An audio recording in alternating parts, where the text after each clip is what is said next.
The startups whom we will be looking for are those startups who have their roadmap to work with public procurement systems or offer the services to public sector globally. So that's where we are coming in, and I would like to take this opportunity to introduce ourselves. And it is a physical space which we are establishing in the Innovation and Knowledge Hub in Hyderabad, which is 1 block away from the T-Hub and T-Works, and where we look forward to collaborate with the startups so that they can able to seamlessly navigate through the complex systems of public procurement. I thank everyone for giving the opportunity, specifically ISF, and ISF has given this platform to communicate, and also it's a platform which is actually bringing the startups both, and also the mature organization startups, and also the companies who could work with the public sector. Thank you, sir. Thank you for the opportunity. Thank you. We are honored to invite Sri Shetkar Suresh Kumar Garu. It is an honor to be here today at this conference dedicated to the heart of Indian growth engine. Our startup, we are living in a time where the very definition of ambition, progress and success is being redefined by young entrepreneurs like yourself. Today's startups are not just creating business, they are creating opportunities, dreams and future that is truly made in India. When we talk about our job creations in India economy, startups are no longer a small piece of puzzle. They are the puzzle. India has the youngest workforce in the world, and the potential within this demographic dividends can only be unlocked when harness of power of entrepreneurship. Startups have this ability to generate jobs that were diverse, innovative, reflective of the digital age we live in. You are creating opportunities in sector we did not even dream of 10 years ago: fintech, healthcare, agritech, and countless others. ISF has been instrumental in nurturing the next generation of entrepreneurs, providing mentorship, funding, platform where bold ideas can be flight. Commitment is not just to support business ideas, but to build a better India, a nation where the youth are empowered to innovate, where entrepreneurs can thrive without unnecessary obstacles, and where we all work together toward a future of economy, self-reliance, and global leadership. As we gather here today, I am filled with optimism. The startup represented in this room, we have a power to shape up the future of this country through your vision, creativity, and persistence. We can create a job-rich, innovative, driven India together with institutes like ISF backing your journey. I have no doubt that the Indian dreams is not just a dream anymore. It has become a truth. Thanking you, Jay Chaudhary Garki, who invited me in the function. Thank you. To stay informed about the startup ecosystem, subscribe to MyStartupTV.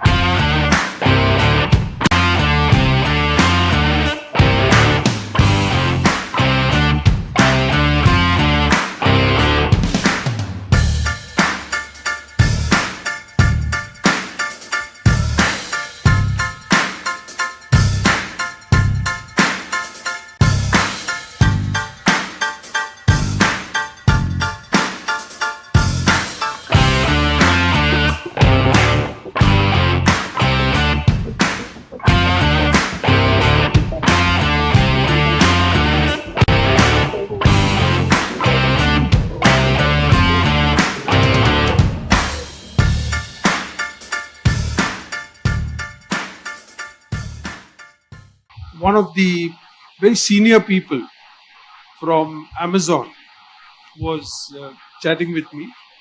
I said, you people are doing all these new things in AI, etc., etc. What's your problem? is our single biggest problem is how do we ensure that the young people who are coming up are capable of understanding all of this. And I said, I'm going there in the afternoon and I'll ask that question too. So we'll find an answer for you. So, we have about an hour, and unlike the previous session where they didn't have, resources, I have a wealth of resources to start with. So what I'm going to do is to try and break this up into roughly 3 to 4 segments. I first want to start by asking ourselves, we are talking about unicorns, but what is actually happening? Is anything happening? Is anybody doing anything about it? Then we'll go to the most important core part, which is the education, and how can we change the education, what are some of the things. But having youth, having education, is not enough.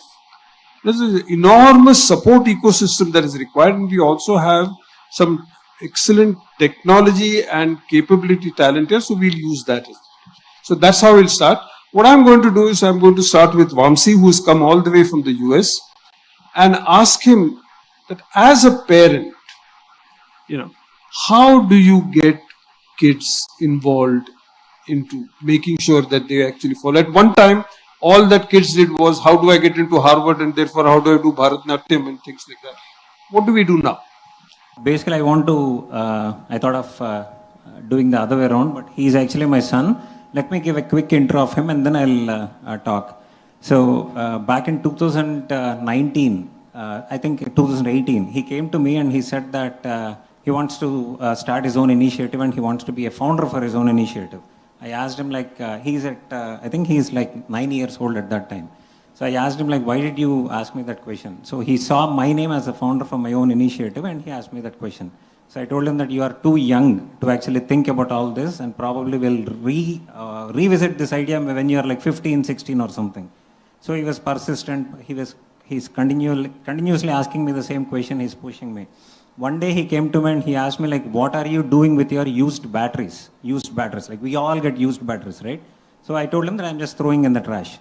He showed me an article where in California, there was one lithium-ion battery caused a big damage and the whole recycling plant got burnt. So he showed me that one battery is causing this big issue and since you are throwing your used batteries in the trash, it is not good actually. So I told him that very good initiative that you are actually thinking. So before even doing that, I asked him to actually talk to few of his friends, and I also took about 20 different friends of mine. So he spoke to all of them. Everyone said that they are not doing anything. So I ended up saying that you can go ahead and you can start, and now tell me what you want me, where do you want me to help? So he said that I want a quick flyer where he can actually go and educate people. He started that way, and for the past 5 years, he now have a team of 850 kids in US. All these kids are actually spreading awareness in their local schools, collecting the batteries. And over the past 5 years, they have recycled over 550,000, which is 5.5 lakhs used batteries. And they have educated over 38 million people about the importance of used batteries. So it became a big initiative. The other kid, I have my younger one as well. By seeing him, she was like 9 years old. End of last year, she came to me and said that, Dad, you are only helping Nihal, but you are not doing anything to me. So I said, I'll definitely help you. Why would I not help you? But you tell me, what do you want to do? So she said that, okay, let me think and let me come back to you. And within 2 days, she came to me and she asked another question.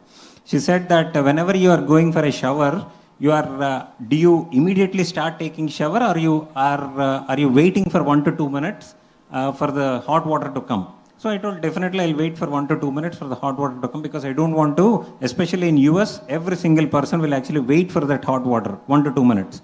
So she said that, she showed me the stats, that there are millions and millions of people in the world who don't have access to water, and we are actually wasting that 20,000 gallons of water just for nothing, just for waiting for hot water. I immediately got connected again. So I said, okay, what is the solution? So basically she said that probably we have to have an instant water heater in the shower where the water will actually become instantly hot. I initially liked the idea, and we have actually asked a few of the companies here in India to actually develop a prototype. They came up with the prototype as well. But then again, I was hesitant because obviously you are linking electricity with water. So I was a little hesitant and I said that probably this will not work out. And then I actually helped her research more and we found a thing called recirculation pump. So what that recirculation pump do is it will actually extract the hot, the cold water when the water in the hot pipe. There are two types of pipes in your house: hot water pipe and cold water pipe. So when the water in the hot water pipe becomes cold, it will actually extract the water. So I told her that this is definitely something doable, and we searched for the cost. So it is costing about $250. That's it. And when you are spending $1 million and $2 million for a house in US, $250 is nothing. Including installation, probably it will cost $500. So now she has a team of 40 kids within a span of 9 months. And then she created a petition asking the government to make recirculation pumps mandatory across all the households.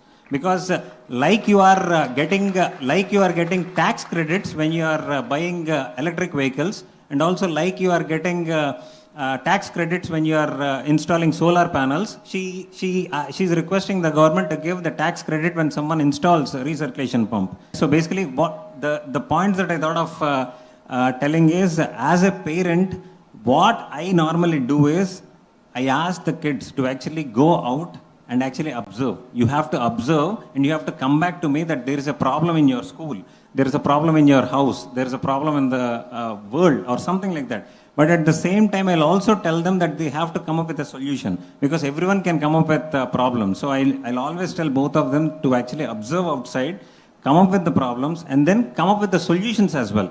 That way, I'll actually help you out in case if that solution is workable or if you need to do anything and all that kind of a thing.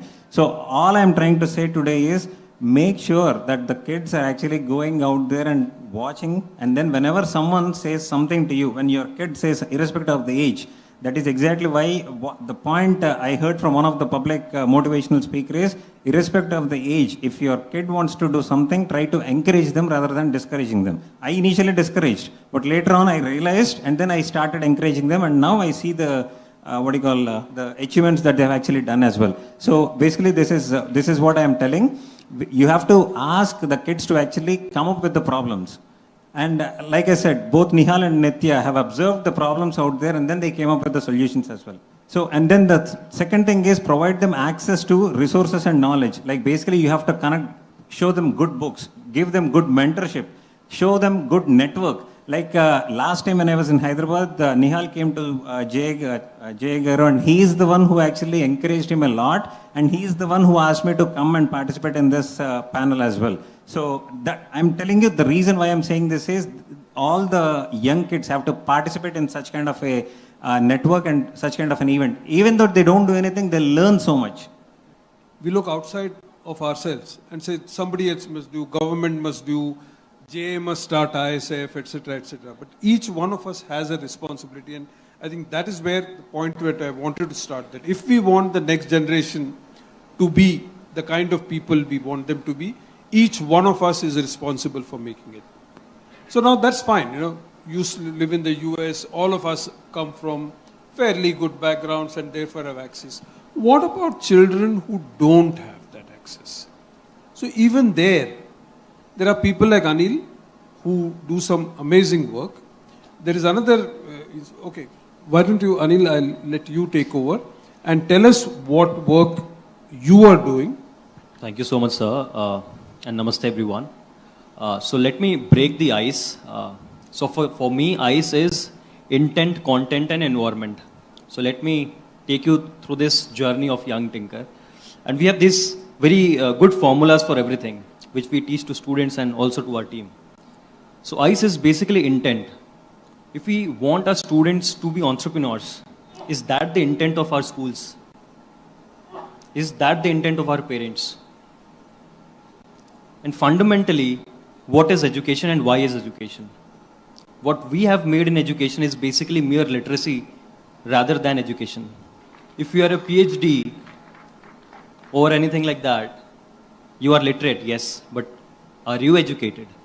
Is the question. When I talk about intent, I talk about creating the mindset in students. do our students have the right mindset?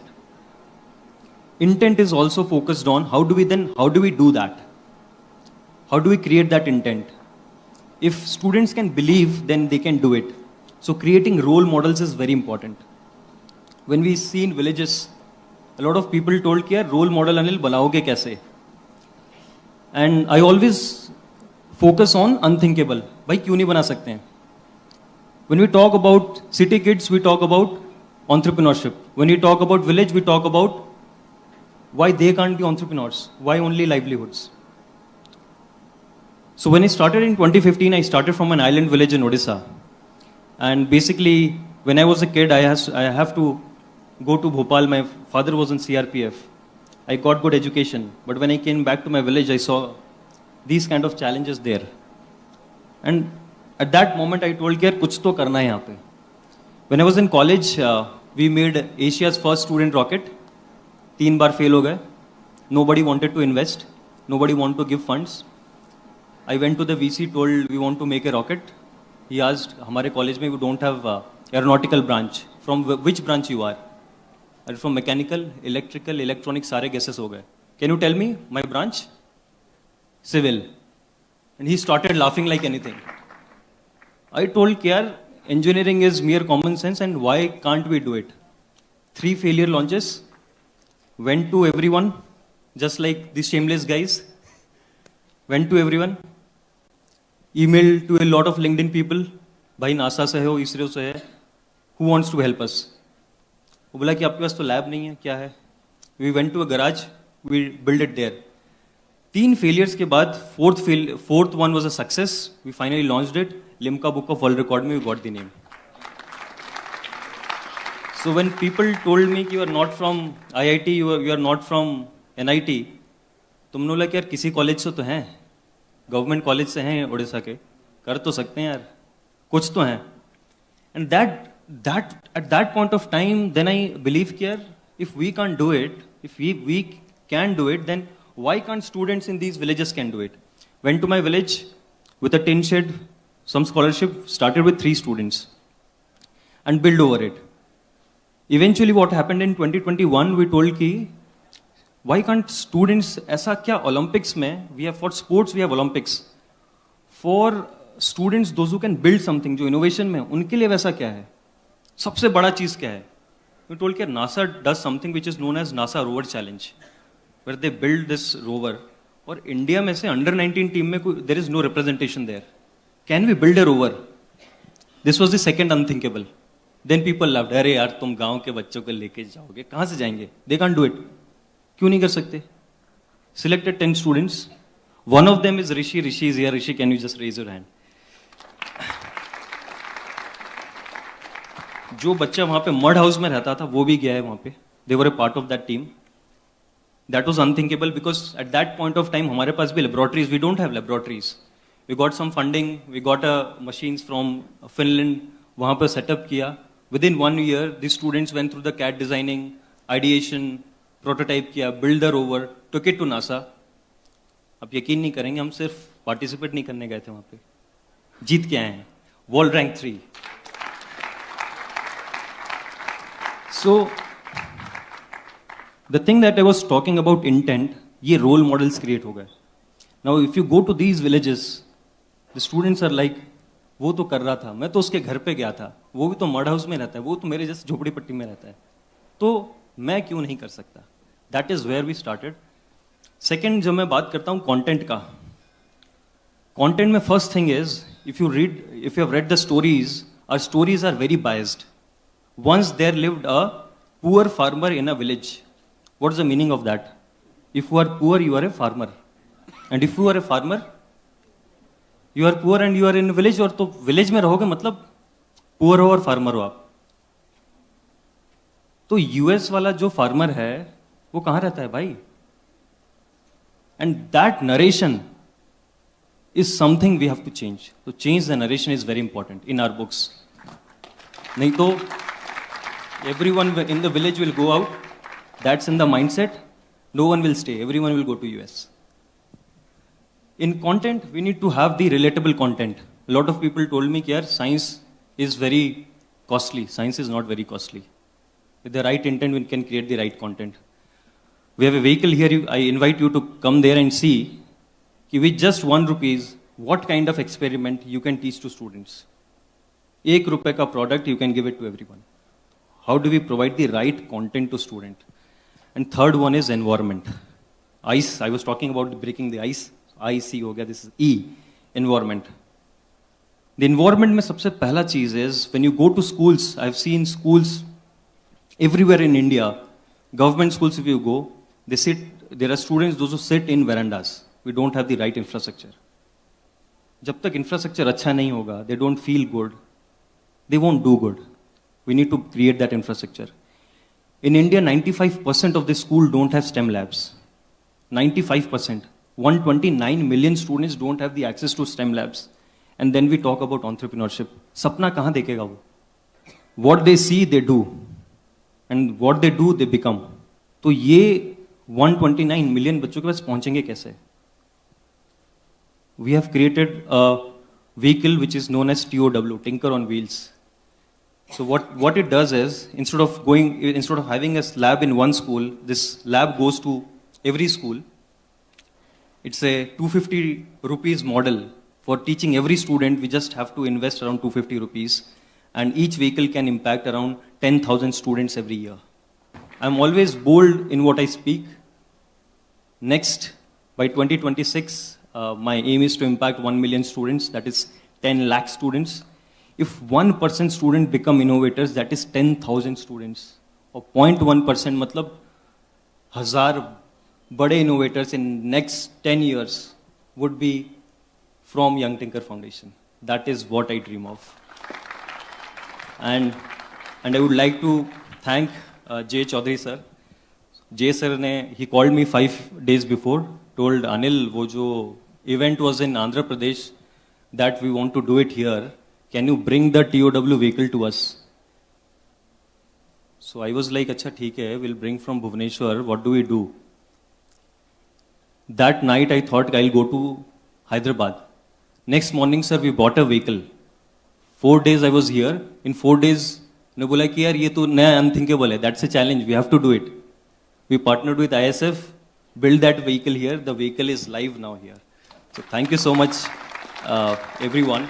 So jo ICE ka jo pedagogy maine bola, we have created very good content where we have this conceptual learning of science, conceptual learning of STEM. Then there is a tinker phase, maker phase, innovator phase, and an entrepreneur phase. So Unicorns, there are a lot of students there, also from Young Tinker Foundation. Would love if you can go there and talk to students. We have 2 centers in Hyderabad. One is in Touch Orphanage in Mehboob Nagar, where students have built their startup. We basically fund them with a seed grant of 1,000 rupees. And we ask them to build a business around it. You can go and see their products. Today, someone gave them the currency of Kuwait, brought bags, so they were showing me, sir, maine aaj itna kama liya hai. So, businesses jo hai, if you want to make them entrepreneur, don't teach them entrepreneurship. Ask them to build businesses. If you want to teach them problem solving, give them a problem. They will find out a solution for it. Rishi was here. I invited him because he created AI solution to predict pest attack. It actually happens. So he was from Jagatsinghpur district in Bhubaneswar, in Odisha, and he saw pest attack in his village, and because of which he saw suicides. So his problem statement was, isko solve karna hai. He created AI solution which predicts 10 days before it actually happens. He was invited by the Intel CEO Pat Gelsinger, went there, got funded for his startup. And he was like, sir, US chala gaya main. So what I'm trying to say is, 2017 में भी मैं ये चीज़ आपको बोल रहा था, आप बोलते पागल है. आज भी आप बोल सकते हैं मैं पागल हूँ. But yes, I was able to build more pagals like me. Thank you so much, everyone. This is where we wanted to start, that we are not talking theory. We are talking of what is actually happening on the ground. You know, you read the newspapers, you get depressed with the negativity. When you meet real people, that's when you know the enormous power of optimism in our youth today. So what I'm going to do now is to shift from there to how do we make that happen in our entire education system. I'll start with you, Renuji, then go to you, Shashiji, and then to... Good evening. I have done considerable work in terms of policy. And it's a very dry subject, especially education policy is not a child's play, and it has been a long journey for me. With this NEP, that what we have today, it's 2017 onwards, we started engaging with the policy panel, right from Smriti Irani time. We've done something very unique. And today we are looking at a product called Reading Comprehension Assessment. I'm sure all of you are familiar reading in the newspapers. 10th class child cannot read third class text. This is something, it was something that I thought we should be able to solve it. The way I looked at it is, if we start early, that is the right start to school, and move it up. And moving up in the process is, our work first started with Anganwadis. There was the seed for how can we teach 2 languages.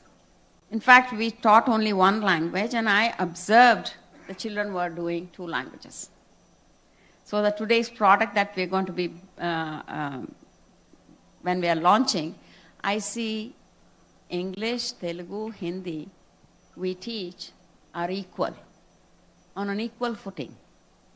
So that is the kind of a goal that we have, and also work towards 100% literacy in this country. That is one major initiative that we have undertaken. The other one is structured assessment for learning has come. From next year onwards, government is very class and 8th class students meet certain targets. So therefore, we don't have to listen to problems earlier saying that, third class competency is not there in the 10th class. Now, having this 3rd, 5th, 8th, we have never done this before. The school heads, we are not used to engaging at such young age. Above all this, there is another kicker the government threw, saying that we want each child to perform 60 words per minute with understanding. And we have worked and showed our work way back when Anita Kaul was in the seat. And at that time, they have adopted, Government of India has adopted certain inputs from both Norway and Singapore. Our children start school at 6. That's when I have written to her saying that what standard that you have applied doesn't apply in India because you'll have litigation. Because the child should be 9 plus to have the literacy standard the Government of India has developed. But for the first time in this country's history, something good and positive is happening. We have a good policy, and there's a lot of scope for work around here. See, the 3rd class, 5th class, 8th class, when we start implementing that, you will see a crop of students who are far more competent. And this competency will take India forward towards totally developed India. See, this is a long-term goal for the country. So you can't achieve certain things overnight.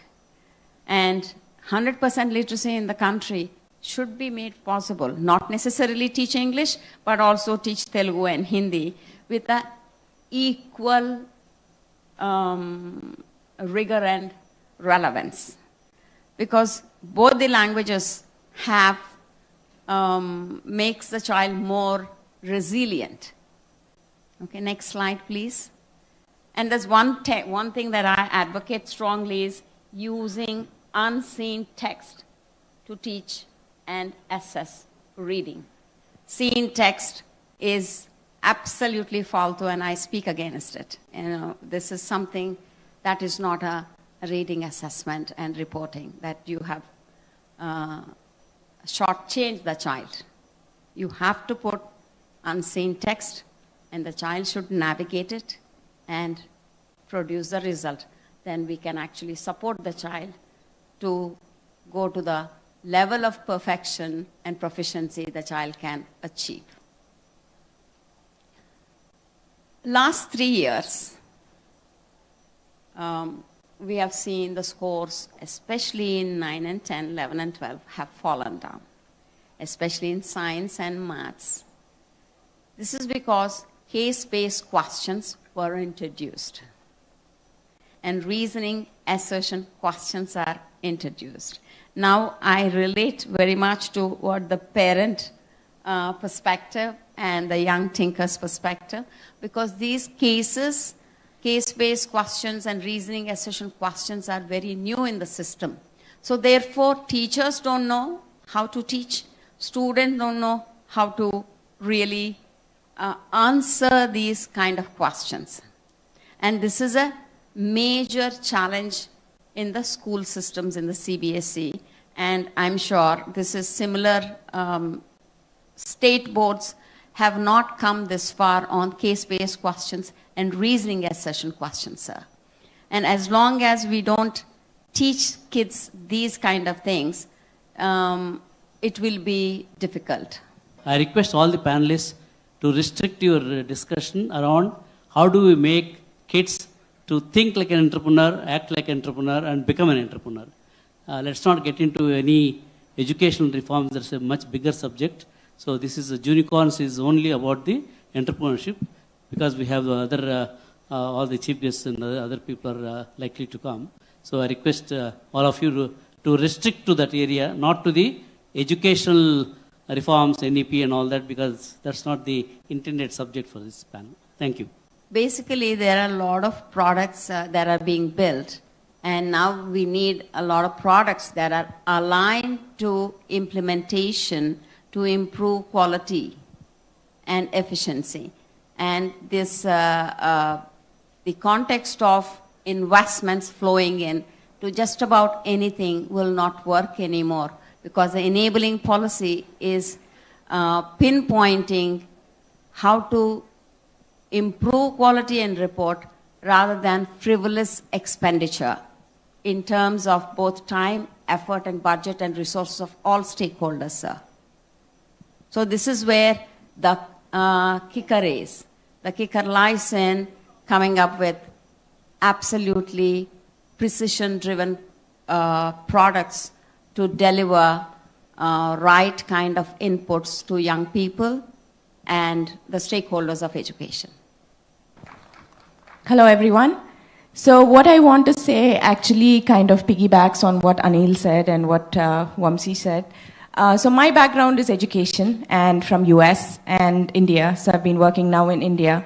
And currently I'm working on creating curriculum. So I'm into content, and I'm working on creating curriculum for grades K to 10 in AI, ML, nanotechnology, genetic engineering, coding, robotics, biomimicry, programming, all of these things that are coming up now and everybody wants to know about it. So when I was asked to do that, my first question to myself philosophically was, what do kids actually need? Do they need this? And at what age do they need this? And how should they be learning this? So I've been like trying to create a curriculum where it is more student run, where I'm empowering the student to actually run the curriculum by themselves, and the teacher is being a facilitator who will help the students. But before that, as I was writing that, I realized there's something that is far more important than that, which is life skills. I want to make sure that the students can dream. Can they be given that motivation and that power to think that, yes, I can do this. I can be, one of these startup people who made and sold 100 million company. Can I do that? I want them to have that power, to have that dream. So for that, I feel like they need to have that life skills training to be able to think, to be able to critical solve, to be able to problem solve. When we talked about going out and learning, I was thinking about biomimicry. Can we learn from nature? Can we go out and see what problems are there and what can be solved from that? So that is what I have been trying to create. That's the curriculum that I am interested in creating, and that's currently what I am working on. So creating this life skills curriculum as well as the STEAM journey, we're calling it the STEAM, go hand in hand with each other. Let's give the kids all the tools to be able to use the STEAM journey. So that is like my bridge to both, and which I feel like the juniors and what I could bring to JuniCon, that I think is the most important, like having this bridge in the classrooms. I think I'll take you back to a little history of entrepreneurial education in India. This I was reading while I was reading a research journal by a professor from University of Newcastle. He wrote a book called The Beautiful Tree. Beautiful trees are schools that existed in every village before colonialism happened to India. And every school, every village appointed the wise man of the village as a headmaster, and all the elders of the village would get together and decide what should the children learn in our schools. Okay? The curriculum should be to promote the environment, the ecology, the culture, the social structure, and the economy. So the curriculum had a direct relation to what the students were learning in the schools back then. But when colonialism happened, all of us know the story. After that, schools were hijacked for a different purpose altogether. And we still carry that burden, by the way. Even in 2024, we carry that white man's burden on our shoulders of industrialized models of education. So what is it that I am doing? I have to tell you, like how this young person inspired me by his example of ice. I would also like to say intention specificity, intention implementation. So I always look at what is my circle of influence, what is my circle of concern. I know education system, I can't change it. I'm not at a policy level. But there is something that I can change within the influence that I operate in, within my schools, with all the 7,000-8,000 students that I have. So what I looked at is, can I revamp the curriculum where the children learn how to be value-oriented? Can the children learn how to promote the sustainability, whether they're learning in science or the social studies? For me, social studies are all about sacred geography, because for ages now we have learned geography as a consumer. The consumerist approach to learning anything, like you have copper there, your iron there, dig it and use it, that's a consumerist approach. So can we reverse the thing and make it a sacred narrative that these are the resources we have? Can we make something out of these resources while focusing on the sustainability? So when I say, what can schools do to build an entrepreneurial environment? To be honest, from the time I came here, I only see an ecosystem of inspiration. But you go into any school, this is not what you'll find. There's an ecosystem of examination there. And there is an ecosystem of burden there. Okay? How do you change the narrative? Changing the narrative is, I have to say this, until T-Hub and T-Work started in our city here, I used to always take the example of the Prime Minister of Singapore calls for a meeting every 2 to 3 years with school principals and university heads to tell them what is it that we are bringing into the country in the next 5 years, what courses can you customize so that the people who come out of the universities are ready for the changed scenario.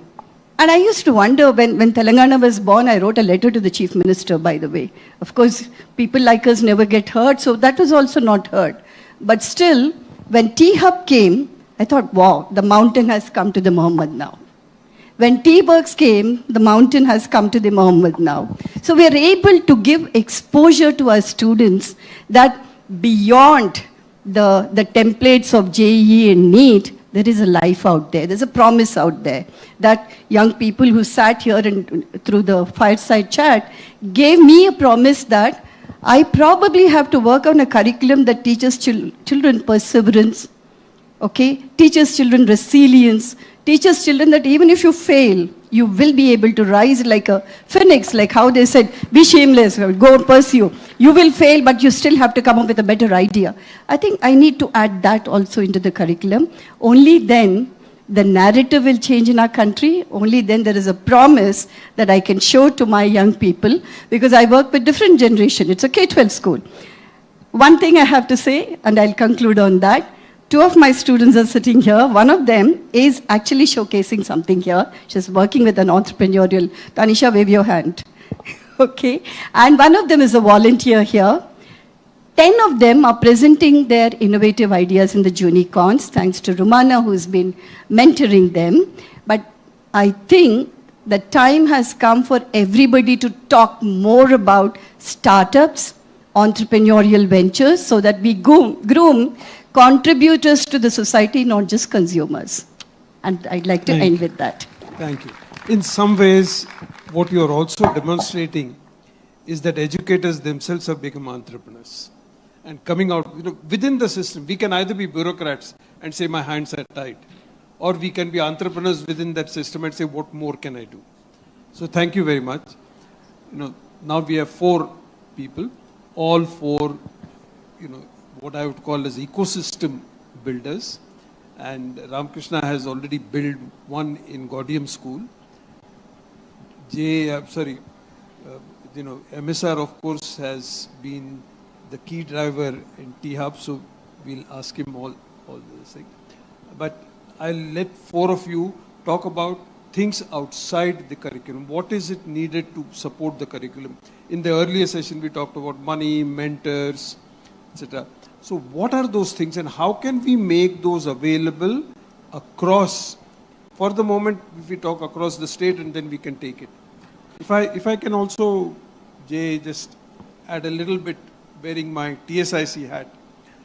We as a state have now got approval and funding, most important, to start with, one school in at least each assembly district. So 119 schools and 200 colleges working with YHub, TSIC, T-Works, etc. to actually set up capability. But all of that is fine as infrastructure. In India, we tend to focus on infrastructure. What I want is, what is the intellectual infrastructure that is going to be required to support it? So over to 4. Thank you, sir. Good evening. I'm actually sitting in the middle because 25 years of my experience has been on IT side, and now on my entrepreneurial journey. Venture is the school. I've joined a school which has been already established. For last 3.5 years, I've been speaking to a lot of my colleagues, and the first question that comes to me is, we don't understand this Gen Z. I heard this actually 10 years back when our organization wanted to train us, how do we actually manage Gen Z at workplace? Now this question is coming in from potential parents asking me, how do we kind of control the Gen Z? Because you've been managing a school with 4,000 students, I'm sure you have a lot of strategies to do that. Which is coming in from the parents, predominantly from the IT background or from services industry. And majority of them have been complaining about their, I would say, addiction to these digital devices or the smart devices. And we've been trained, probably, I have 2 young daughters, so we've been trained in earlier days in our career that how do we do the parenting, both to mom and dad. And nowadays, I don't think schools are actually doing that. Probably parents may not be interested as well. But I'm bringing this because it's again the social fabric that we have in India, wherein we always been saying that we are moving away from these combined families to the nucleus families and so on and so forth. Why am I bringing this is both I think Vamshi as well as Anil touched upon the innovation or about how do we stimulate these young minds is they actually learn by seeing. And when we do this, we look at all these software engineers, because I'm from that industry. I see all the parents all the while working on some laptop, and none of this is seen by the students. And again, they come and complain that, oh, I don't think, I can manage my children because they don't connect with me. Because what they are doing is not seen by them. If you take in earlier days, if someone is being a kind of a painter or whatever, skill that you take, or even a doctor, people used to see that, oh, my dad is actually checking the patient. He's asking these questions. In a while, the student just like that picks up and will gain that knowledge. Where is this environment that is available now for the children to see and do it? I would say it's an opportunity now in the era of AI, wherein students can do a lot of independent research. Only that's required is just guiding them in the right path, how to kind of get into it. And the second thing that comes is, this is about the role model. People talked about it. But what is the solution for that is to kind of help the students to identify their interests and identify opportunities where they would be able to go and see those role models, what they would be doing. And the question that comes is entrepreneurs. It's all about bringing the entrepreneurship and ask the students to open up their questions. I'm not trying to talk about what we are trying to do, but we have done this a series of discussions or the guest lectures only bringing the entrepreneurship. Believe me, we have one of the professors from IIT Mumbai. After we've been doing this, he heard about it and he came in because he's been trying to kind of help us through his PhD students to mentor some of the ideas the students are coming up with. So the quality of questions these people have been asking or these students have been asking to these entrepreneurs is unbelievable. Some of them have said that actually these ideas did not stuck to us. And the response from these young students is, that's the power of Gen Z. If you understand them well, and if you use their power, and if they use their intelligence and knowledge, anything can be possible. I just want to end to say that I've seen the industry, and then I've been on college board where we were trying to make those students employable. And where the students are coming from to these engineering colleges, they're coming from schools. So we thought we would actually take a step back and see what type of environment is required or what type of skills that we need to kind of instill. They may not be something which is, these skills are very important to think independently. And as ma'am said, perseverance. There are a lot of life skills that gets kind of, that can be kind of fostered at the school level. Those are the things that we are trying to look at, which would actually help students to think more towards the entrepreneurship. Thank you. I think, we have built an enormous support ecosystem. We all know that having ideas is only the beginning. Getting them to maybe TRL level 3, 4, at least proof of concept, but how do you really take them scale up? And what is really required for this to happen, not to 10 or 100, but to thousands? And I think to some extent, T-Hub was our attempt to do that. So if we now expand that and say, let's also include school children, what is it that we'll require? Sure. So I'll first build on some points which I think Vamshi made and Anil made and all that. So I think so fundamentally, right? Maybe just to also add what Sita Garu said. So fundamentally, I think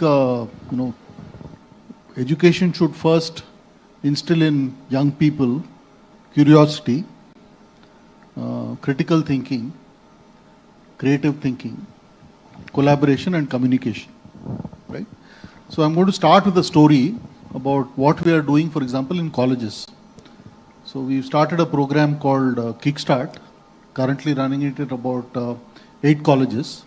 So what's happened now, I think ma'am referred to the NEP, right? And I think we have, I think, a large number of colleges here. So many of them to improve their rankings and not necessarily from any particularly altruistic consideration, have set up entrepreneurship development cells, incubation cells, with little or no idea about what can be done, right? So we started a program, we are currently running it at about 7 or 8 colleges, where what we are doing is typically what we did some, obviously some background research, etc. We said the time when you can work with students, particularly those in engineering, is between the second year first semester to the third year first, sometimes the third year second semester, right? Because first year for many of them is a whole new shift, moving from a school environment to college, and then of course the last year is either figuring out whether to go to the US or whatever, or get into a job, right? So this is the window we have. So what we've done is built something where we focus on trying to see if we can instill an entrepreneurial mindset. So it starts with an assessment, then we run some challenges, right? And we ask them to come up with some ideas. We also ask them to look at the environment around them and see if there are problems that can be solved, sort of thing. The proof point for us, end of it, is if at least 10 of them, typically in every college, come up with some kind of a viable prototype, sort of thing, and then that becomes a feeder to our bigger programs. Now, some things are good, but some things sometimes alarm me. So one question which I ask when I go to any of these colleges to kick off this, I ask them, for example, what are the UN SDG goals? Okay, and I kid you not, forget the 17 goals, and I'm not even asking for a number. Hard pressed to find more than 2 or 3 of them being able to answer what the SDG goals are, right? So sometimes it causes me to despair. What are we teaching these kids? I mean, I know obviously in IB schools, I'm sure it's different, but I'm talking of colleges here, and so that's one challenge. Now coming back, what I think needs to be done from a school level, I think is, and I have seen, I was also involved with a program run by an entity called Udayam. This is in Delhi, not for profit. Very successful program run there, and where essentially they worked in about 750 government schools. What they did is they roped in a bunch of entrepreneurs from the local ecosystem who used to go and talk to children, and they were also able to mobilize some capital, similar to, I think, the example which I think Anil gave, where each of the students was given about 1,000 rupees, right? And then they said, go out and build something, right? And the sense of joy, achievement, purpose, when that 1,000 becomes whatever it becomes, right, is astonishing, right? So I think what we need to do, in my view, and we are now trying to see how we can do this at the college level, we haven't yet gone down into the school level, is to figure out how we can create, throw challenges at young students to look at the environment around them and figure out how they can solve. And obviously it requires the entire ecosystem to come together. One last point I wanted to make, maybe some people in the audience may not be familiar with this, is all of us know about this 2% CSR, the 2% which you can spend of profits you can spend on CSR. A lot of that effort has been directed towards education, healthcare and so on. But about 18 months ago, there was an amendment in the Companies Act where this funding can actually be used for technical incubation. Right? So to answer that point you made about STEM labs, etc. And that's something which we are actively pushing. So currently, for example, with 2 large corporates, we are now running a program using their CSR to run these incubation programs in colleges. Thank you. So before I go to the last two, Shashank and Deepu, I just wanted to, something that I was itching, but I chose not to be.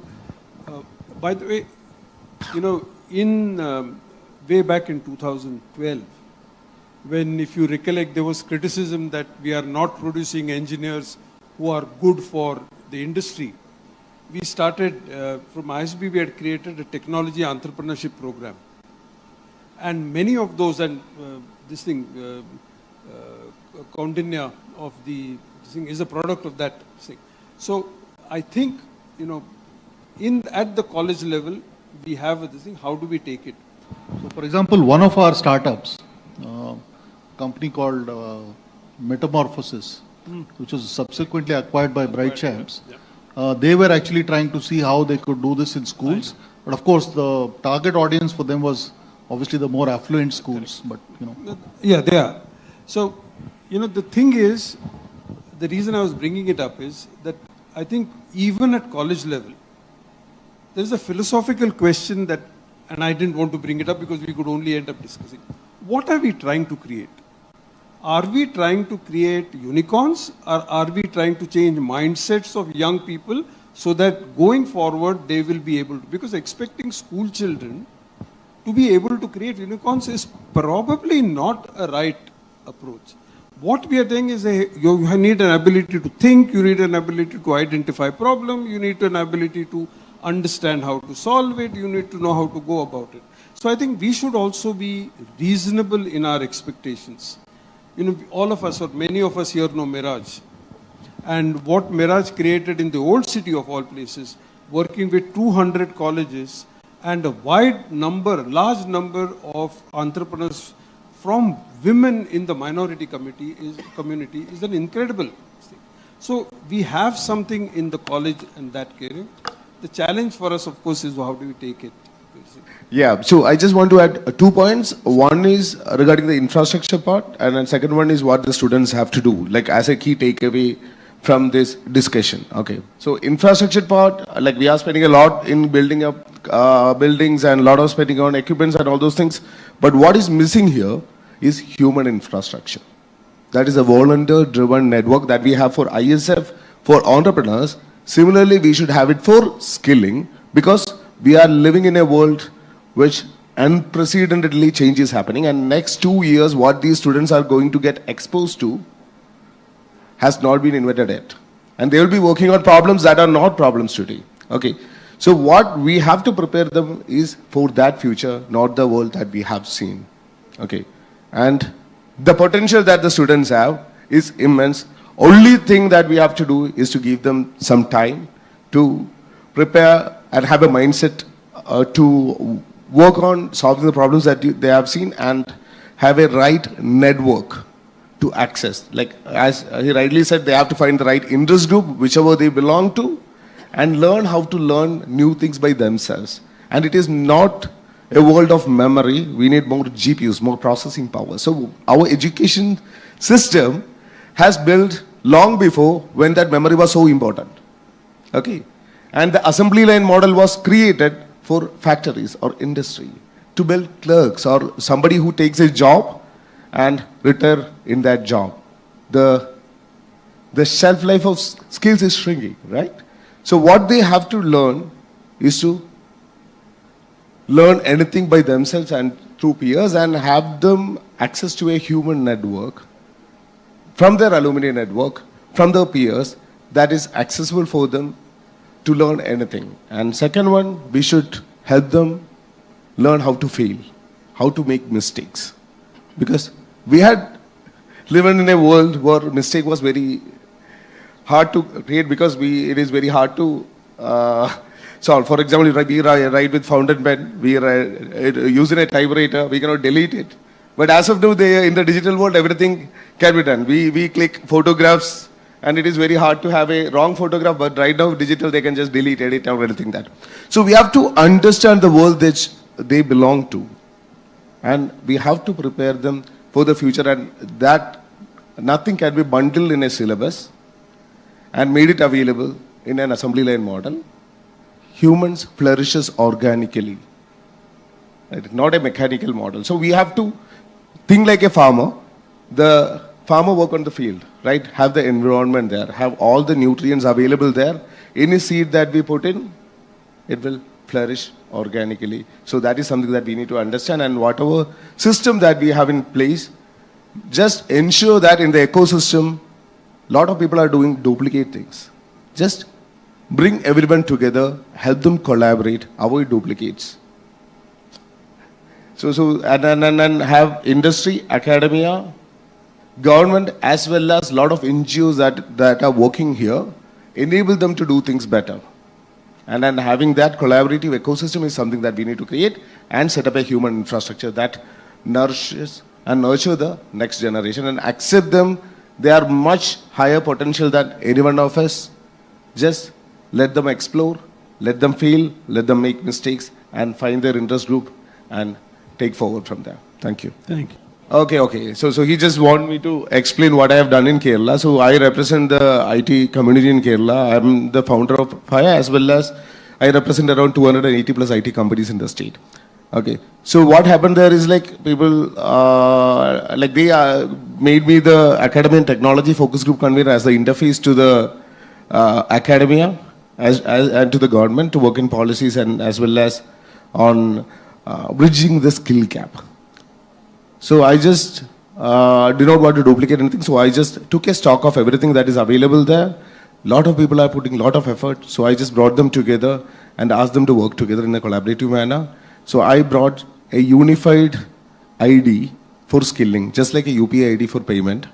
We have something called MUID and a unified currency that the companies accept as the currency for skilling called karma. Okay. Very good. So proof of work should be proof of skills. So I made all the companies to come forward and tell that we are not looking for marks, we are looking for karma points. Karma points can be acquired only by getting a proof of work. For example, if you want to learn web development, we do not accept certificates.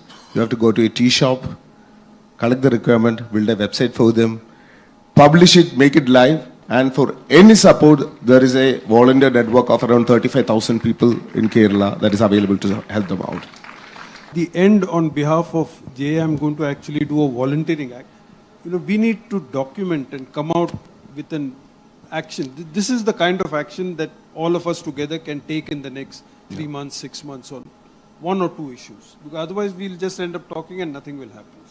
So I met JA in a very different scenario. So what happened was I went to him for some help, and while he was helping me, he starts blurting out Junicorn, right? So everybody sees what, you see the term. It basically stands for junior unicorns, and unicorns are very successful companies. So this actually starts, in my opinion, at home, right? I had a very, very good job. And then, when I was growing up in the 70s and 80s, right? Do you want to become an engineer, doctor, lawyer? These were the most common things that were spoken about. And, and when it came to a point where there was a discussion, what do you want your son to become, right? I said, then that gave me a thought, and then I went back to Ved, and I said, Ved, we have a huge population in India, right? Skilled, unskilled, that's a different, everybody else is under. So I said, hey, I want you to become an entrepreneur where you are providing employment to the masses we have in this country. And then a little later, that was when he was in middle school, I quit my job. I started my own company. At any given point in time, we have about 400 to 500 students who have actually graduated from college, going through training in embedded software and hardware. But again, coming back, I think, and that is to actually walk the talk, right? Start your own company, And it's very important for people who are parents. So I'm here talking as a parent. I'm not talking as an entrepreneur. I'm talking as a parent. There are risks in everything. There are risks in going home today, right? What is very important is to give the chance for success, right, to your children. And that's important. Education is important. Technology is important. But what is also important is where you at home give them that opportunity. Thank you. To stay informed about the startup ecosystem, subscribe to MyStartupTV.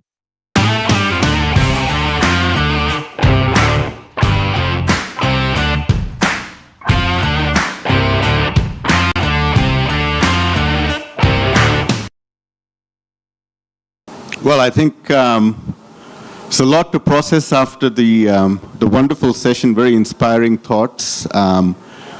So I kind of feel like I want to continue on the theme of healthcare and health tech innovation, but I have a job to do. I was given a topic to talk on, so I'll stick to that.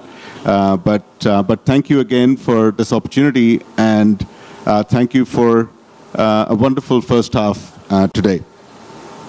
So, how many here, let me ask a question. Have you ever had an idea that keeps you awake at night?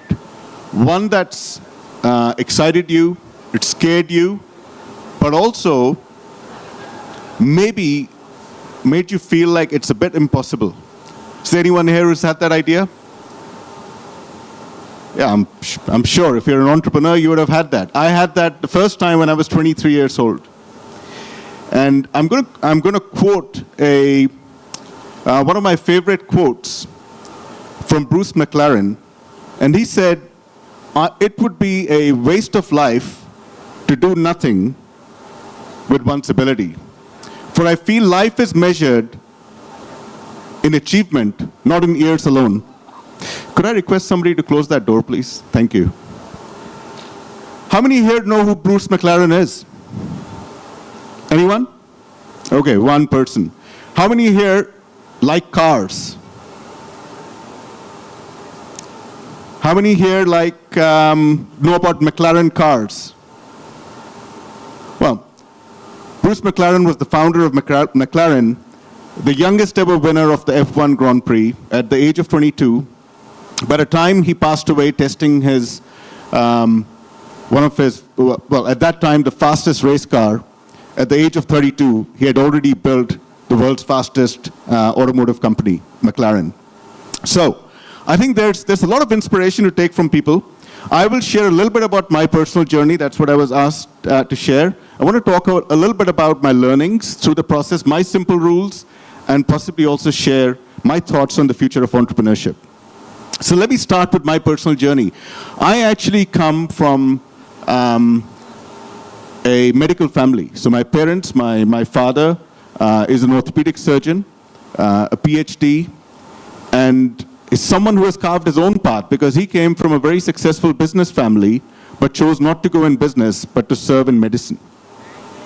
He met my mother in medical school, where my mother was the youngest medical student in the state of Jammu and Kashmir. They actually had to change the law because she had topped the state board. She was 15 when she went to medical school. And she met my dad when they were in medical school. She also had a PhD and was the first woman to do a PhD in anesthesia from India. So when I told my parents that, look, I don't think I want to pursue medicine, and I didn't really have an idea that, in those days, entrepreneur wasn't really a term that was used that often, but I said, hey, I want to do something of my own. That's the term we used at that time. And for me, what worked was, what my father said to me was, he said, you know what, be limitless, go chase your dreams. But just promise me one thing, whatever you do, always do the right thing. And I think that's the ethos I've lived by, and I think it's helped me tremendously. Entrepreneurship, as we often have seen, everyone will agree, all the entrepreneurs say it's a pursuit of a dream. It's often correlated with being very cool. How many people here think entrepreneurship is cool? I will tell you, there are many moments that I don't feel at school. Yeah. There are many things about entrepreneurship that we don't talk about. The struggle, the uncertainty, the emotional turmoil, dealing with failures. But you know what? All of those are character building exercises. All of those actually help you become a better human being, a better leader, and in most cases, hopefully find the pathway to overcome your failures to get success. So when I founded my first startup, I was 23, my first tech startup. It did reasonably well. I raised a few rounds of funding. This was in the late 90s, and I did manage an exit, but it wasn't all that I dreamt of. Because as I went through capital raise, I realized the one thing I wasn't very good at was actually figuring out how do you actually keep control of your own company? How do you actually manage money? Because I think one of my shortcomings I realized much later was I didn't really understand P&Ls. I had no idea how to read a balance sheet. You know, when they put a balance sheet in front of me to sign, I would pretend like I understood it, but I really didn't. I would have to call my CPA friends and ask them, can you explain to me what this means? Can I sign this? And is it legal? They would say, yes, it's fine. And I would sign it. And that didn't help. And by the time we had generated cash, our investors forced us to acquire a predictive analytics company very ahead of his time. It was a mad scientist who was the founder, and much to my dismay, it tanked. I also tinkered with an idea generated through my own personal challenges that I saw. And I got married when I was 25. And when I got married, I realized that for overseas Indians, there was a lot to get done when you had to get married in India. Because you had a short window, and you had to organize a lot in a week. And so I thought of creating a website. In those days, for some of you, I mean, a lot of you are too young to know what that term means, but I think some of you will understand the term application service provider, ASP. Does anyone remember what an ASP was? This was pre-SaaS days. This was before you had marketplaces. And I built a platform, as corny a name as it can be, shadivivah.com. But it was not a matrimonial site. It was a marketplace to connect service providers with consumers like myself. And then guess what? We launched, we put a lot of money in marketing, and then the dot-com bust happened. And the first thing I did was I said, well, sometimes that's one of the learnings you get as an entrepreneur. Sometimes you have to know when it's the right time to pack up. So I packed that up.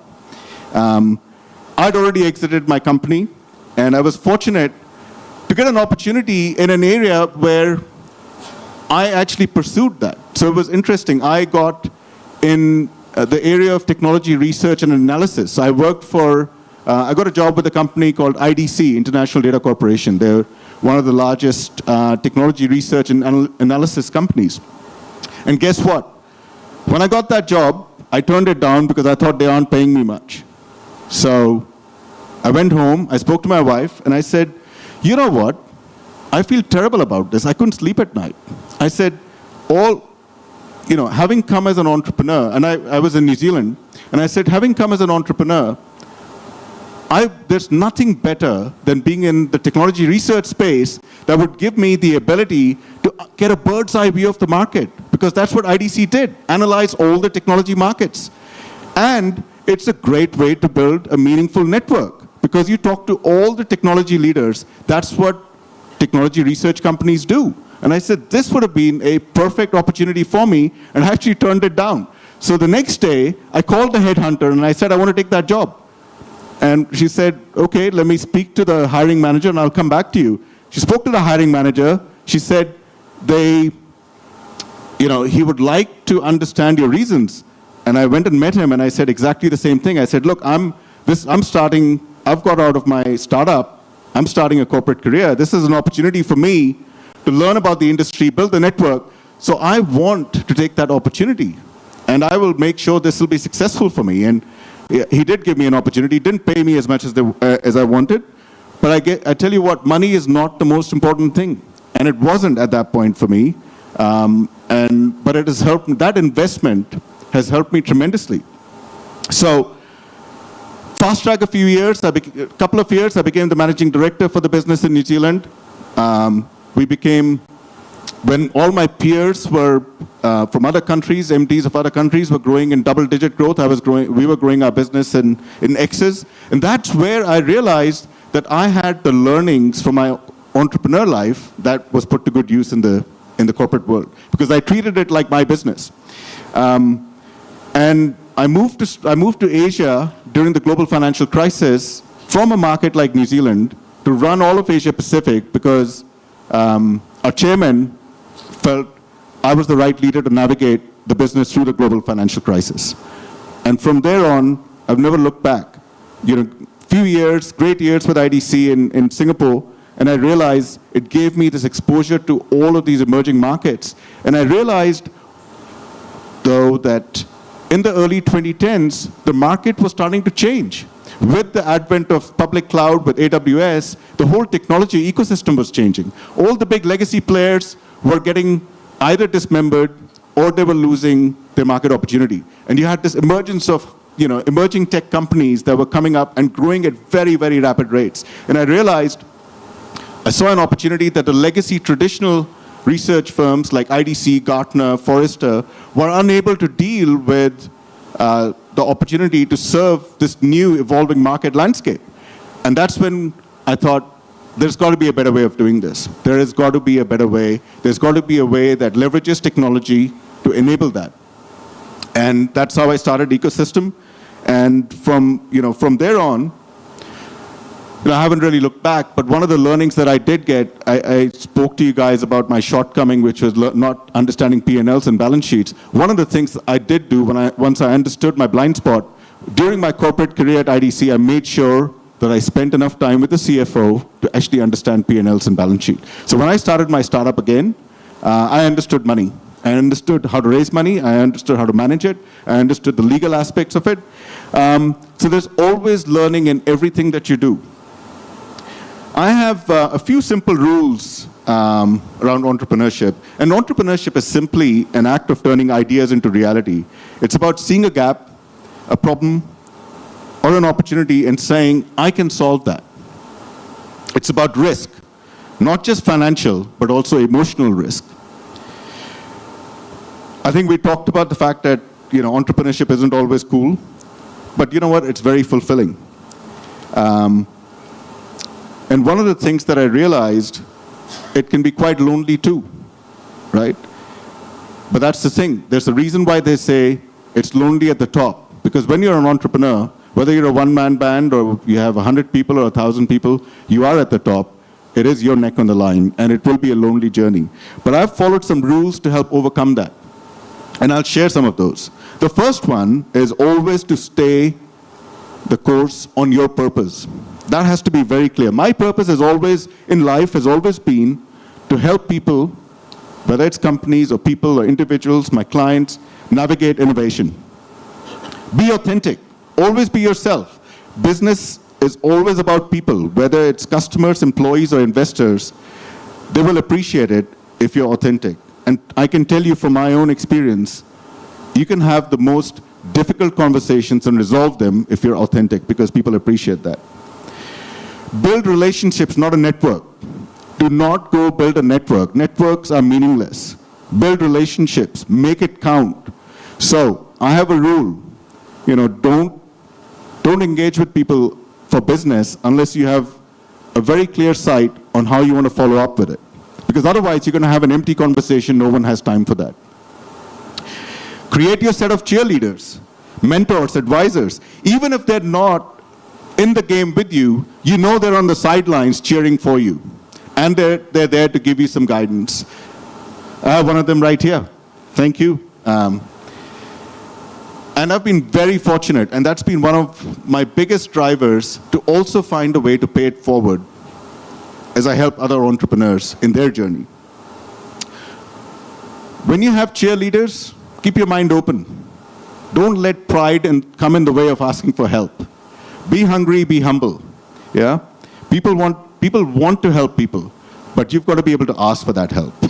And that's been one of my one of my core principles. Don't let perfect get in the way of progress, right? Because there is no such thing as perfect. What is perfect to me may not be perfect for you, may not be perfect for my team, may not be perfect for my investors. So don't focus on action, not perfection. Resilience, everyone talks about it. It's not just a word, because people often assume resilience is about your mental strength. Don't forget, when you're an entrepreneur, you are taking, if you're going down, you're taking a whole bunch of people down with you. Your family, your friends. So, resilience is about being open, being vulnerable, and sharing that with people who are supporting you and surrounding you.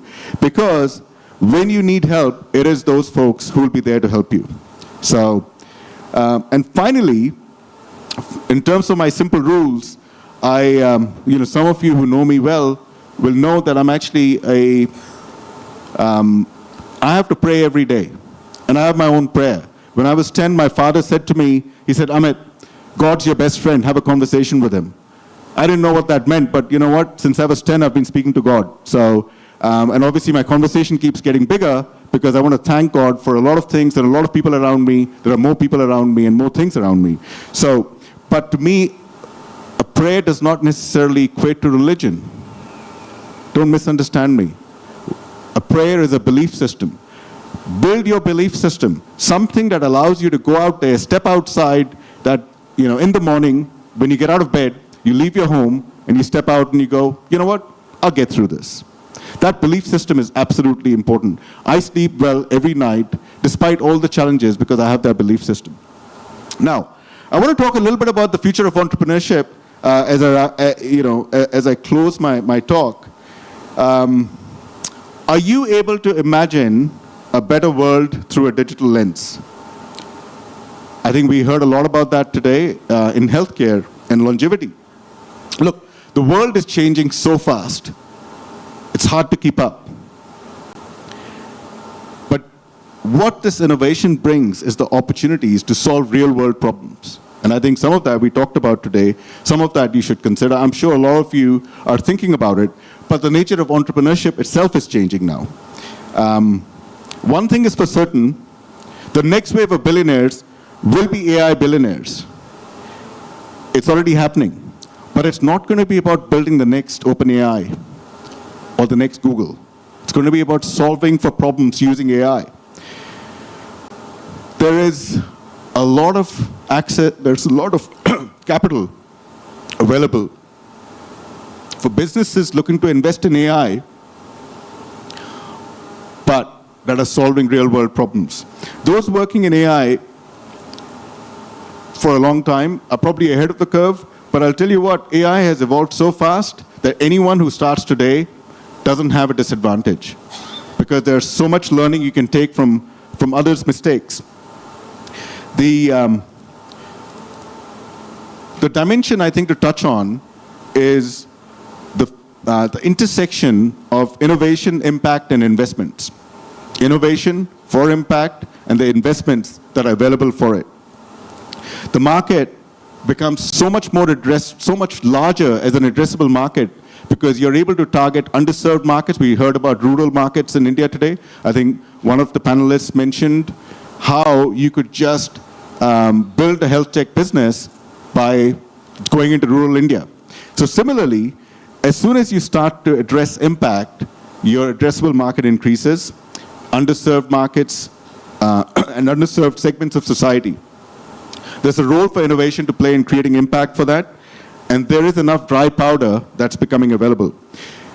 As we heard about this at the health tech roundtable, I wanted to share, and I'm very proud of this. So I chair the board of trustees on TIE, and one of my fellow global trustees is a gentleman called Amit Mukim. Amit has just started as CEO of a company called Immunil. They're one of the 8 companies around the world that solves for cancer treatment through gene therapy and cell therapy. It's a company that was co-founded by Kiran Mazumdar-Shaw, and Kiran Mazumdar-Shaw, I'm sure you're all familiar with her.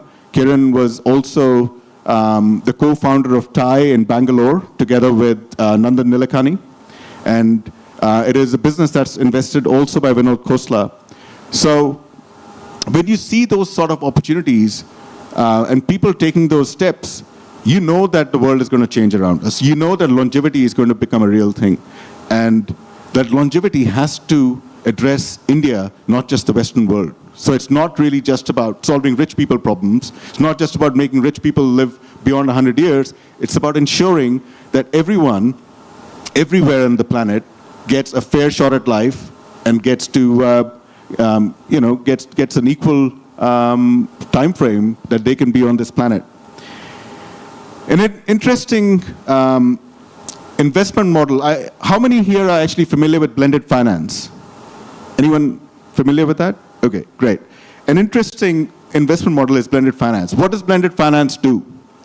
Blended finance brings philanthropy capital, whether it's from foundations, HNIs, together with concessional capital from development agencies such as World Bank and ADB, to back and de-risk private capital. Why do you do that? So for those of you who understand the investment landscape, why do you do that? What is the benefit of that?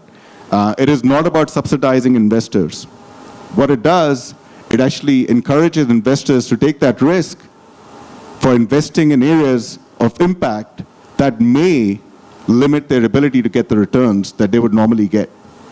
And I will tell you, it is a great way to create impact through capacity building, through ventures that drive sustainability, longevity, solving for healthcare, and greater economic inclusion through fintech areas that can actually address needs of rural parts of the world. This is what inspired me to be a part of setting up the Blended Finance Fund, MIIM. This originated out of the G20 that was held in Bali in 2022, where the Global Blended Finance Alliance was set up. So I got inspired by what it could solve for, and this is an area that I'm extremely passionate about, and I hope that we can solve some problems together. Finally, as you all know, I'm deeply vested in the ethos of TIE. I've been very fortunate. I have a lot of friends from TIE, of course. Jay Chaudhary Garu being foremost. He started TIE in Hyderabad with some of his colleagues. And of course, we got Kasi here from TIE Singapore, who's a Hyderabad boy. But we are the world's largest entrepreneur and investor community, where our charter members come together as a force for good to foster entrepreneurship across our 63 chapters. It was started in Silicon Valley in 1992 by Vinod Khosla and a few others with just one purpose, and that was how can we come together to help entrepreneurs through their journey. And KPMG did a report a couple of years ago to measure the impact of TIE, and they quantified TIE's impact in terms of wealth creation, entrepreneur wealth creation, at over $1 trillion US, over $70 billion invested in the entrepreneur ecosystem. And thank you. I cannot take credit for that. I am the beneficiary of this legacy, and I hope that together with you, with ISF, we can continue this movement to support entrepreneurs. I will end with the fact that entrepreneurship is hashtag good for the world, because it solves through innovation some of the world's biggest challenges. So let's make sure that whatever field we're in, let's try and see how we can apply our minds, even if you're not an entrepreneur. Support entrepreneurs, support the innovation, support the journey. Whether you're in academia, there's a lot that can be taken from that. I thank you for the opportunity to share my journey. And I'm very, very grateful to have had so many wonderful people along on my journey. So thank you. To stay informed about the startup ecosystem, subscribe to MyStartupTV.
stay informed about the startup ecosystem, subscribe to MyStartupTV.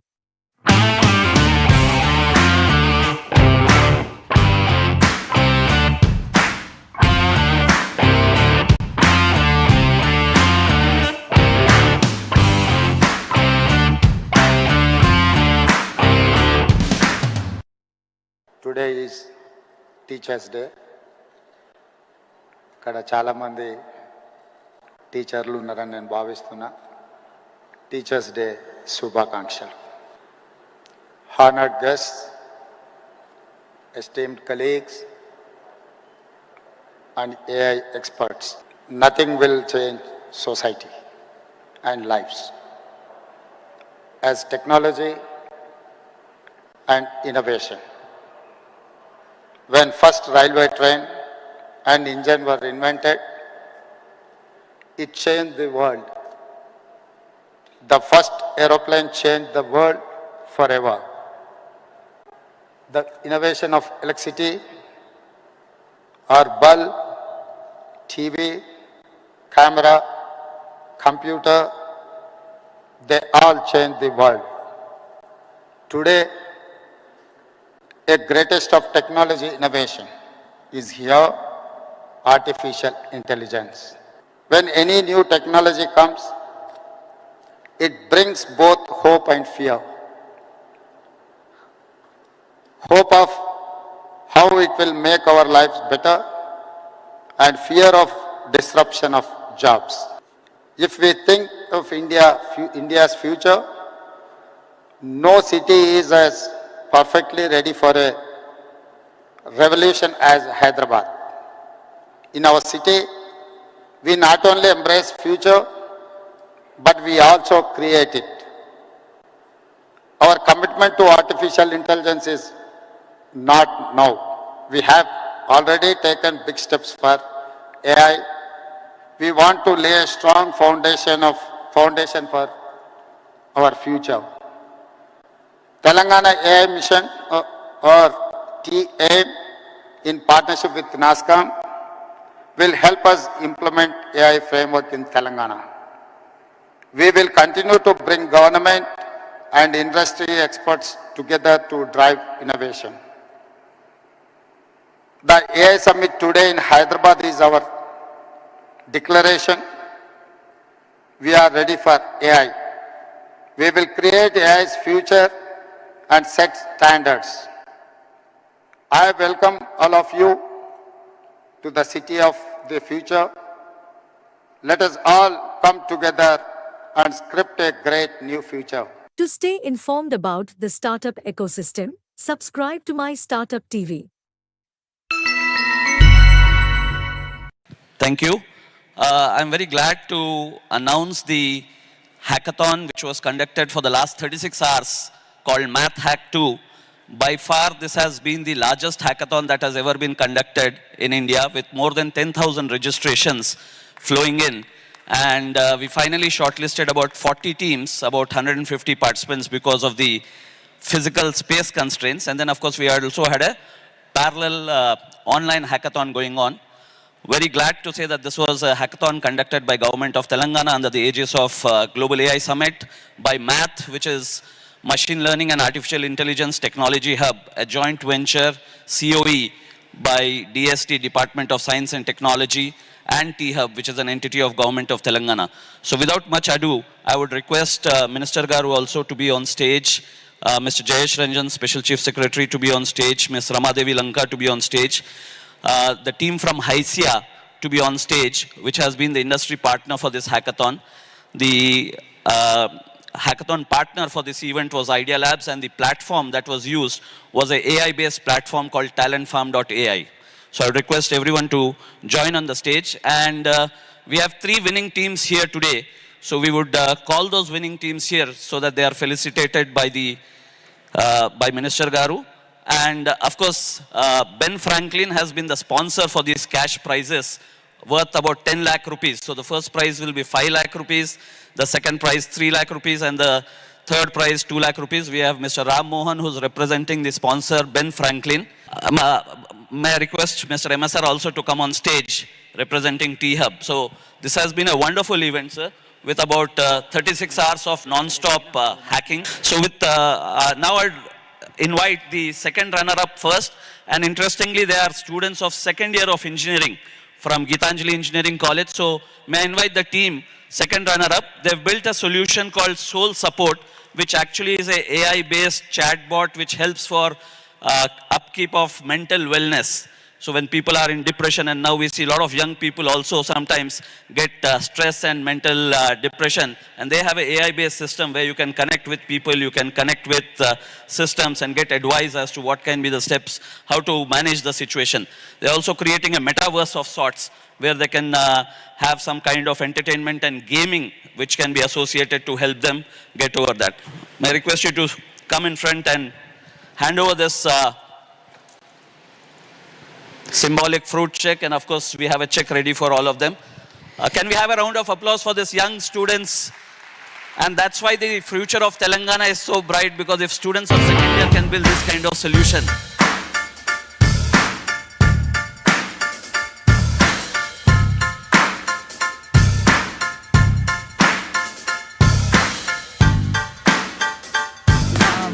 Hello everyone. So we are Team Soul Support, and the vision behind our team was so everyone can have access to the mental health support system that everyone needs. So our base agenda was that mental health should be free and available to everyone. So we wanted to have free therapy for everyone. We are from Gitanjali College of Engineering and Technology, and we just completed our first year. And this is our first hackathon, so we're really happy that we have come to the stage. So thank you. The first runner-up is Salubrity Healthcare. May I request the team, Salubrity, to come on the stage. And by the time they come here, sir, I also want to inform you that more than 100 mentors participated all through these 36 hours. And Haisya gave a great support in terms of providing the mentors. So I think we had a wonderful mentor network which was supporting all through. Salubrity Healthcare or Hair Care actually works on an AI solution for hair growth or hair regrowth. I would probably ask the team here on stage.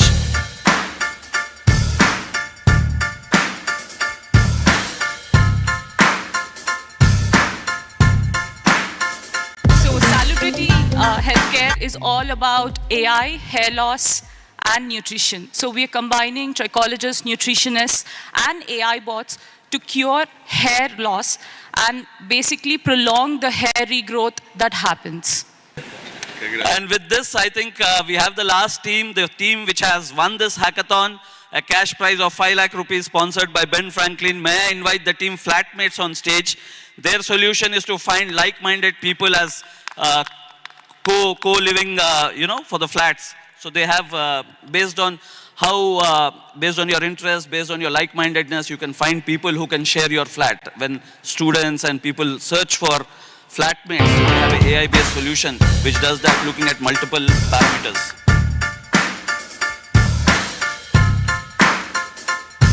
Hey everyone, this is Nitin. I am from IIT Kanpur, graduated in 22, and I am working in Sprinkler. So we all formed as a friends group and started working on this. And yeah, we finally won it, and we are very excited that it's all happening in Hyderabad. I am, like, from my childhood, I'm a big fan of Hyderabad as a city. Mostly on finding flatmates or rooms based on your preferences. So right now, all the Gen Z and the next generation wanted their preferences to be upfront. Like, they wanted someone who is staying with you. They wanted who will be staying. That is very important for them. So based on your profile, we will curate list of people whom you can contact and discuss what you wanted to do. Like, let's say take a flat or take a room. That's what we are building, leveraging AI technology to match the users and cluster them based on the preferences that they give. Thank you so much. Congratulations. Once again, I would like to thank the sponsors, Ben Franklin, the team of Math for organizing this hackathon, Idea Labs, Talentfarm.ai, Haisya. To stay informed about the startup ecosystem, subscribe to MyStartupTV. ఇవాళ ఉదయం హైదరాబాద్లో గౌరవ ముఖ్యమంత్రి గారి సమక్షంలో ఈ 2 రోజు జరిగే గ్లోబల్ ఏఐ సమ్మిట్ ఇక్కడ హైదరాబాద్ లో ప్రారంభించడం జరిగింది. ఈ కార్యక్రమానికి సుమారు ఒక 150 మంది పైన స్పీకర్స్ వివిధ కంపెనీస్ నుంచి, వివిధ దేశాల నుంచి ఇక్కడికి హైదరాబాద్ కి వచ్చి ఉన్నారు. అదేవిధంగా సుమారు 2300 మంది డెలిగేట్స్ పాల్గొంటున్నారు. డెలిగేట్స్ లో కూడా చాలా మంది స్టూడెంట్స్ ఉన్నారు, తర్వాత స్టార్ట్అప్స్ ప్రతినిధులు ఉన్నారు, ఇండస్ట్రీకి చెందిన మన కంపెనీ ప్రతినిధులు ఉన్నారు, అకాడమిక్ సంస్థలు వాళ్ళ ప్రొఫెసర్స్, ఫ్యాకల్టీ, రీసెర్చర్స్ వాళ్ళు ఉన్నారు. సో ముఖ్యంగా ఇట్లాంటి సదస్సు ఏర్పాటు చేసే వెనుక ప్రభుత్వం 2 కారణాలని గమనిస్తూ ఉంది.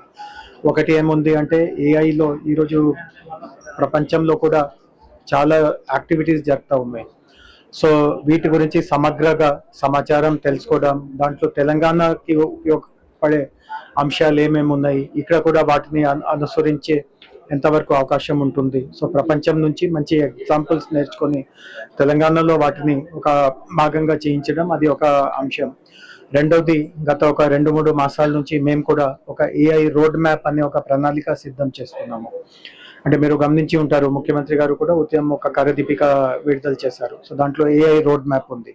అంటే రాబోయే 4 సంవత్సరాలు 2027 వరకు ప్రభుత్వ పరంగా మేము ఎట్లాంటి యాక్టివిటీస్ చేస్తే తెలంగాణలో నిజంగా ఏఐ వలన అన్ని సముదాయాలకి ఉపయోగపడుతుంది. సో ఈ ఏఐ రోడ్ మ్యాప్ కూడా ఏది మా ఆలోచన, మా నాలెడ్జ్ బట్టి మేము ఏది కనిపెట్టి ఉన్నామో దాని మీద ఎక్స్పర్ట్స్ ఏమనుకుంటున్నారు, ఎంతోమంది ఎక్స్పర్ట్స్ ఉన్నారు, ఎంతోమంది నిపుణులు ఉన్నారు, వాళ్ళు ఏం సలహా ఇస్తారు, ఎట్లాంటి దానికి ఎక్కువ ప్రాధాన్యత ఇవ్వాలి, ఎట్లాంటి దాంట్లో వాళ్ళే పార్ట్నర్గా ముందుకి మాతో పని చేయడానికి వస్తారు. సో వీటన్నిటి మీద కూడా వాళ్ళ నుంచి అభిప్రాయం సేకరించడం ఇట్లాంటి జరుగుతూ ఉంటుంది.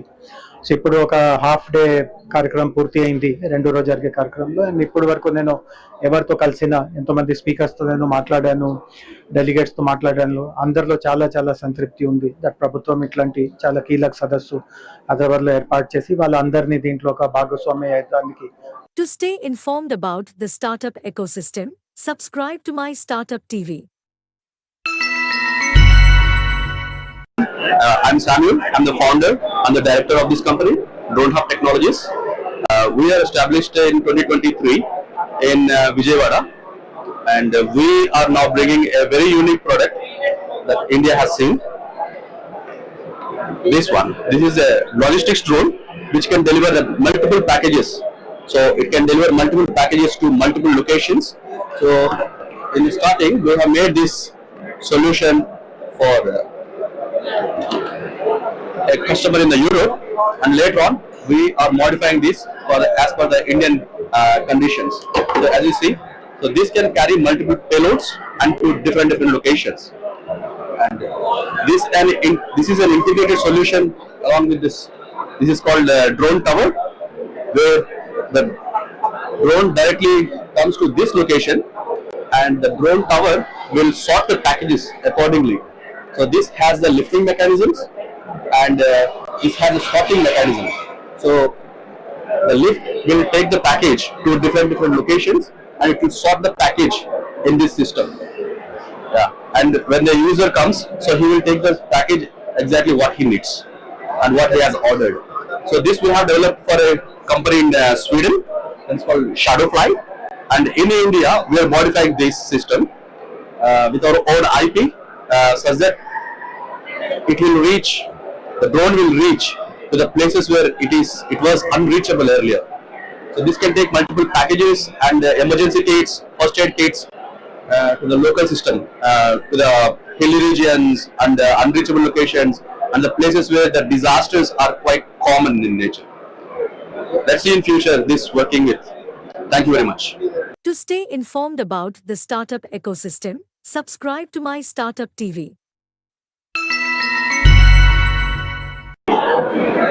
నమస్తే అండి, నా పేరు ప్రదీప్. నేను థానోస్ టెక్నాలజీస్ అనే సంస్థకి కో-ఫౌండర్ అండ్ CEO. 2016లో మా సంస్థ స్థాపించడం జరిగింది. గత 8 సంవత్సరాల్లో మేము ఇండియాలో హైదరాబాద్లో మొట్టమొదటి అగ్రికల్చర్ డ్రోన్ కంపెనీగా స్థాపించడం జరిగింది. 8 సంవత్సరాల్లో మేము వివిధ రకాలైన డ్రోన్స్ డిజైన్ చేసి తయారు చేస్తున్నాం. ఇండియాలో ఉన్న ఇండిజినస్ డ్రోన్ మ్యానుఫ్యాక్చరర్స్ లో మేము ఒకరం.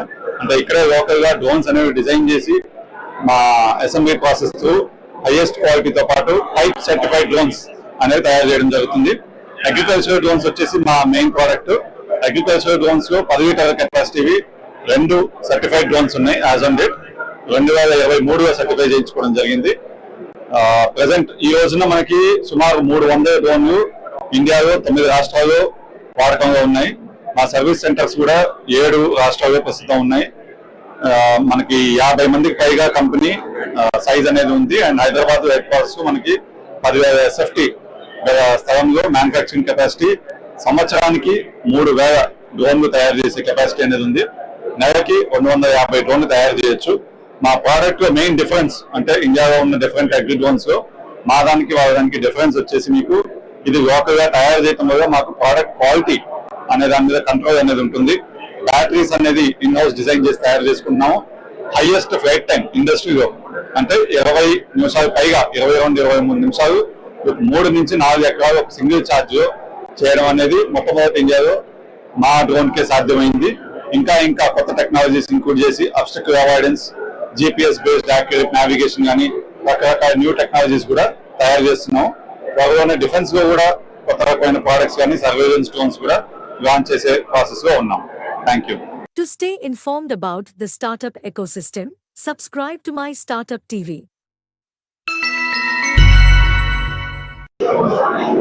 Hi, my name is Dinesh Balaraj. I'm the CEO of Yali Aerospace. So we are from Tanjavur, central part of Tamil Nadu.